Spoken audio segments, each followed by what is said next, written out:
Hey, it's me, Kat French, or if we're on formal terms, Katina Lynn Beckham French, if you prefer. Most people don't prefer, but whatever. So my social feeds, of which I have many as an occupational hazard, are full of conversation and mourning and grieving and confusion because a prominent social media professional has taken their own life. I don't know that person well, not going to pretend to, but I am intimately familiar with the disease that took his life. I've struggled with depression and suicidal thoughts from the time I was a teenager. And people are having a lot of good conversations about the value of online versus offline relationships, how many relationships a person needs, what kind of relationships are healthy and what kind are not healthy and helpful. These are good conversations. These are conversations that need to have. But ultimately, it's a disease. It's a disease that sometimes kills people. It very nearly killed me once or twice. If I have anything to say to people who do struggle with depression, with suicidal thoughts, issues of that nature, it's your disease and it's your responsibility to manage it. And you have two options, really. Manage your disease or let it slowly take your life or quickly take your life. Refusing to acknowledge that you have a disease and refusing to manage it is basically option 2. It's just the passive-aggressive version of option 2. Yes, you absolutely should cultivate loving relationships and seek out people who will pursue you when you don't feel like pursuing them, and who will ask you the hard questions directly and not let up until you give them an honest answer, and pursue people who will see past your defenses and get to where you really are. That is a tool in your arsenal for battling this disease, and it is a daily battle. But ultimately, it's your disease. It's your responsibility to manage it.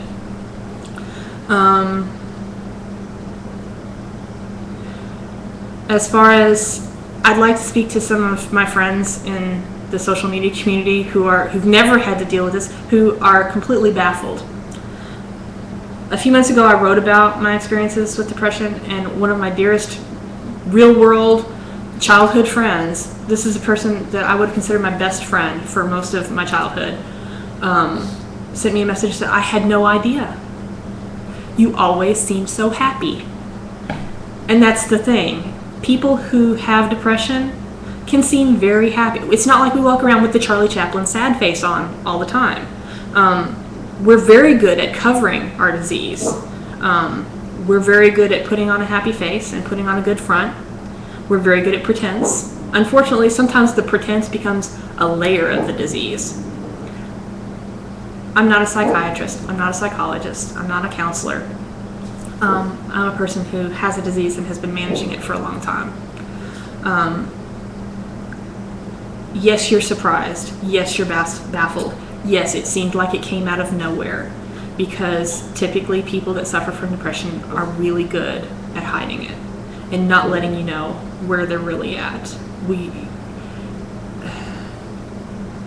If your reaction is, but they seemed so happy. First of all, they probably were happy much of the time. It's not like you're miserable all the time. And it's not like you're wholly miserable through and through. It's often like there's a split, and there's the happy, satisfied, healthy part of you, and then the part of you that's just crippled inside. And there's a split between the two of them. Do I agree we need more real relationships in our lives? Yes. However you want to define real. You know what your real relationships are, whether they're primarily online or primarily offline or whatever. You know who your real friends are. I don't think anybody's suffering from delusions of not knowing who their real friends are. I think a situation like this causes you to step back and go, did I really know this person? Yes, in the sense that you ever really know anybody. And part of the function of the disease is you don't always see the disease. You see the person.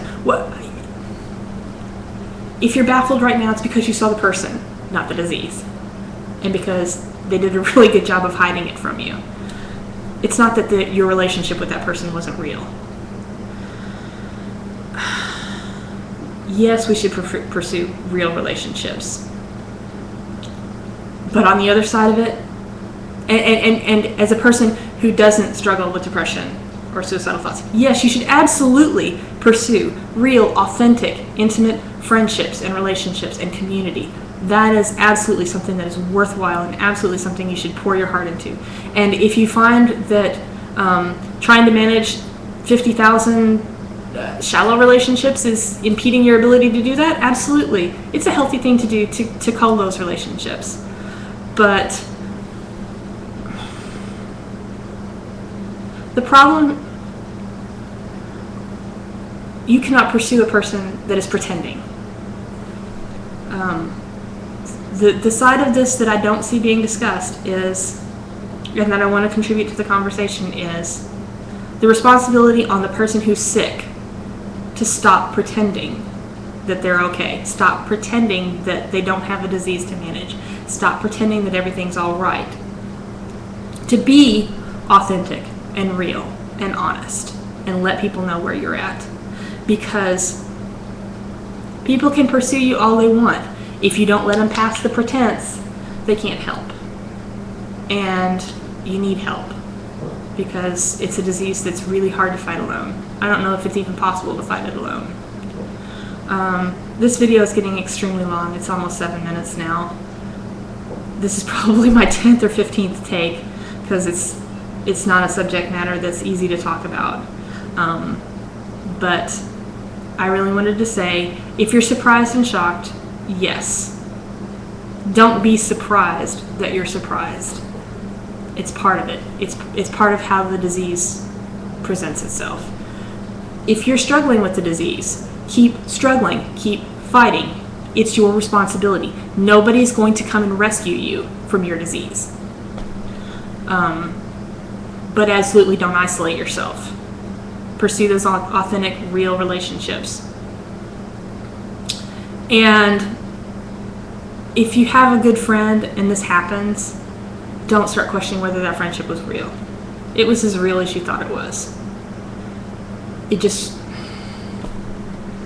You don't know everything about people. You never will. People are deep, mysterious pools that you will never reach the bottom of, no matter how real your relationship is. So that's about it. I'm probably going to try and look up a few resources to link to this video, and I'd really love to hear back from anybody that has something to say on the subject. Thanks a lot, and I hope you have a great, blessed Labor Day.